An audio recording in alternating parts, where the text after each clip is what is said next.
Hey, Kristen, how's it tracking? With Carvana Value Tracker? What else? Oh, it's tracking. In fact, Value Surge Alert trucks up 2.5%. Vans down 1.7. Just as predicted. Mm-hmm. So, we gonna... I don't know. Could sell, could hold. The power to always know our car's worth. Exhilarating, isn't it? Tracking. Always know your car's worth with Carvana Value Tracker. The Hoover Dam wasn't built in a day, and the GMC Sierra lineup wasn't built overnight. Like every American achievement, building the Sierra 1500 Heavy Duty and EV was the result of dedication. A dedication to mastering the art of engineering.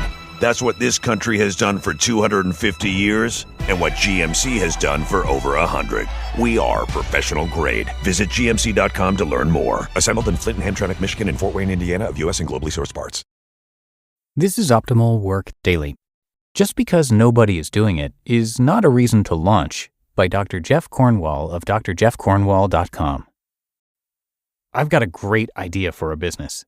I know it will work because nobody's doing it. I need to move quickly before someone else does it first. As someone who works with entrepreneurs for a living and hears a lot of business ideas, this type of business pitch puts up a big red flag for me. Just because nobody has started a particular type of business is by no means an indication that the market needs that type of business.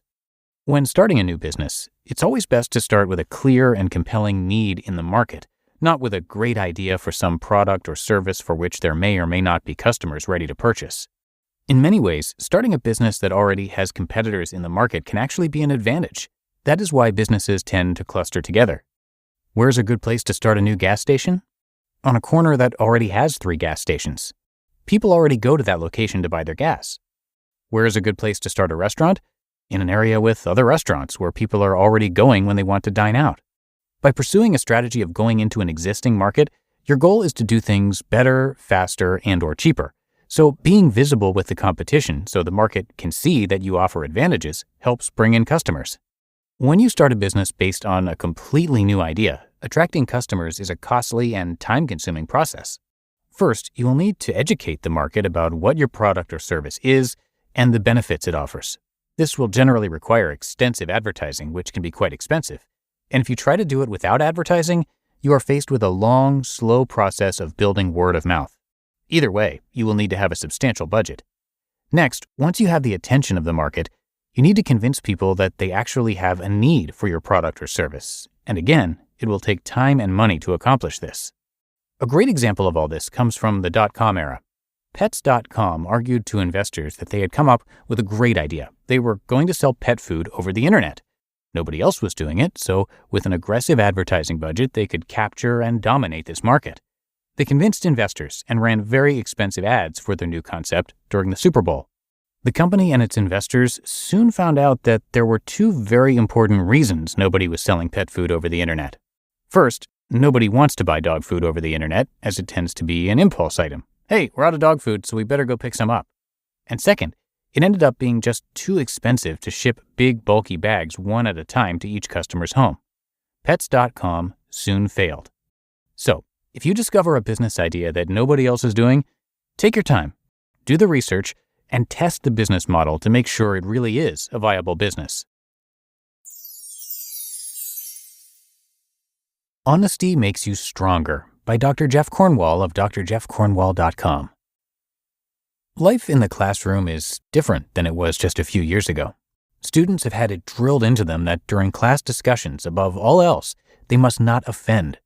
A study by the Knight Foundation, conducted in 2019, found that 68% of college students say that, quote, the campus climate prevents them from expressing their true opinions for fear of offending their classmates, end quote.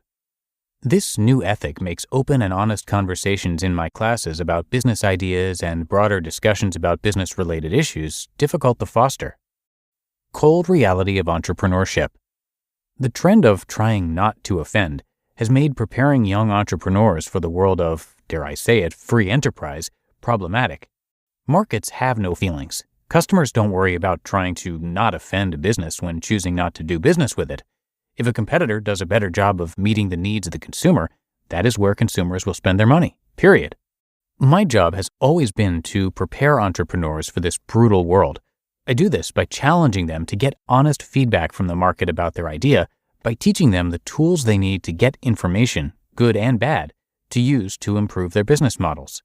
My job then becomes reinforcing the message the market is giving them as I coach and mentor them. I described my role in a blog post that I wrote a dozen years ago. Quote, "Entrepreneurs always seem to have plenty of cheerleaders. Family and friends are there for encouragement and lifting your spirits. A good mentor is someone who will tell you the truth, even if it hurts. My students and alumni will sometimes refer to being Cornwalled. When they bring their ideas or fledgling businesses to me for advice, my job is to try to find every weak spot, every possible flaw, every vulnerability they face in the competitive market. One student once said to me, 'Dr. Cornwall, you're such a dream killer.' As much as I would love to join the ranks of cheerleaders, I know that my role has to be to help ensure they get their business right and find their way to be able to thrive in the market." End quote. Criticism is not failure. A common reaction that I see from many young entrepreneurs when they're given constructive criticism of their ideas is that they either ignore the information or they give up on their idea. Last semester, I used our family business in an introductory class as an example of the process entrepreneurs go through when pivoting their business models. When we launched our business, the market challenged our assumptions on multiple occasions. Each time, we used the information to pivot our business model to help our business thrive. My intent with this example was to offer a concrete example of the reality of the entrepreneurial journey. Entrepreneurship requires open-mindedness, determination, and persistence. My goal was to encourage and inspire them. For many in that classroom, though, it had the opposite effect. It discouraged and even demoralized many of them. The message we need to offer to this generation is that criticism is not failure, and in many cases, criticism is a critical ingredient for eventual success. All is not lost. What is encouraging to me is that not all of my students are unwilling to hear honest feedback about their ideas. In fact, if approached the right way, many are actually quite receptive. However, I have had to make significant adjustments in my approach to teaching young aspiring entrepreneurs. I've learned to be a bit more measured in how I coach them. Rather than starting off with a blast of honesty, I slowly build to a crescendo of constructive feedback. I have learned to be more patient. I have learned the power of being kind, compassionate, empathetic, and honest. I continue to be very proud of the number of students who are becoming successful entrepreneurs. They understand the importance of listening to the market and seeking constructive feedback from mentors. Most importantly, they are learning to not be offended by honesty. You just listened to the posts titled, "Just Because Nobody is Doing It Is Not a Reason to Launch," and "Honesty Makes You Stronger," both by Dr. Jeff Cornwall of drjeffcornwall.com. This episode is brought to you by Temptations Cat Treats. Your cat will come running for the perfectly irresistible Temptations Creamy Puree and Temptations Lickable Spoon Cat Treats. The best time to feed lickable cat treats to your cat is anytime. Feed by hand for a playful moment, in a bowl for a creamy treat, or as a topper to make mealtime fun. Visit temptationstreats.com to learn more. You may get a little excited when you shop at Burlington. What a low price! You see that? They have my favorite brand! It's like a whole new Burlington! I can buy two! I'm saving so much! Burlington saves you up to 60% off other retailers' prices every day. Will it be the low prices or the great brands? Burlington. Deals? Brands? Wow! I told you so. Styles and selections vary by store. Thank you to Dr. Cornwall. He has spent more than 40 years as a serial entrepreneur and teacher of entrepreneurs. In the 1970s, he started several small businesses and was involved in various family ventures as well. In the late 1980s, following several years in academics, Dr. Cornwall co-founded Atlantic Behavioral Health Systems in Raleigh, North Carolina, and then spent nearly a decade leading the company as president and CEO. After growing to more than 300 employees, he and his partners sold most of their healthcare holdings.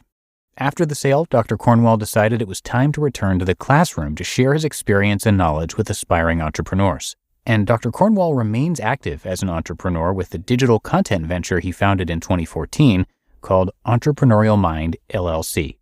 Come by drjeffcornwall.com for a lot more, and we really appreciate him sharing his work with us. But that's going to do it for the Monday episode. Hope your week is off to a great start, and I'll be back with you tomorrow, where your optimal life awaits.